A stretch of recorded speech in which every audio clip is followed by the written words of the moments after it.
Makala ya NTV Mashinani leo tumefika mji wa Wote. Ni hapo kuangazia hawa wanabiashara hawa wanaouza kuku. Watuelezee ni faida zipi zile ambazo zinatokana na uuzaji huu wa kuku hapa mjini Wote. Tukasikize kutoka kwa wakazi nao. Biashara sio baya sana.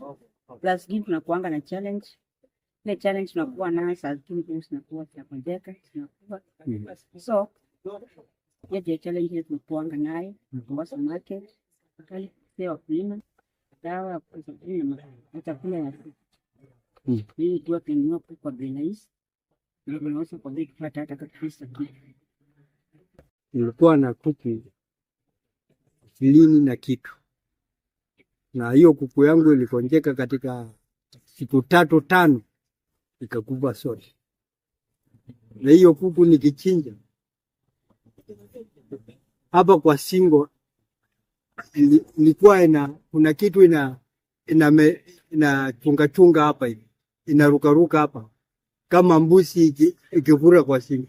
Mkikata pile mna. Hiyo ni ugonjwa gani?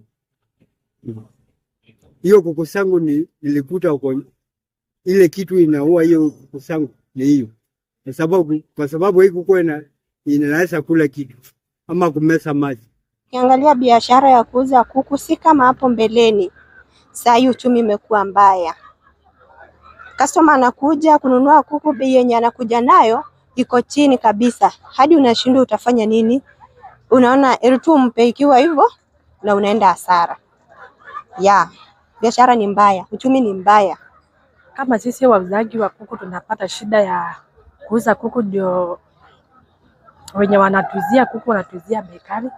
Juu chakula ya kuku iko juu, madawa kuku mingi zinakufa juu shida ya madawa, juu wakulima hawezi pata pesa ya kununua dawa na chakula.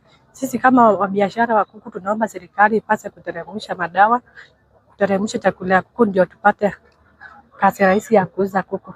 Kauli ya wafanyabiashara hawa hapa mjini Wote wakiomba serikali kuweza kuzingatia changamoto zile ambazo wanakumbana nazo katika biashara hii ya kuku.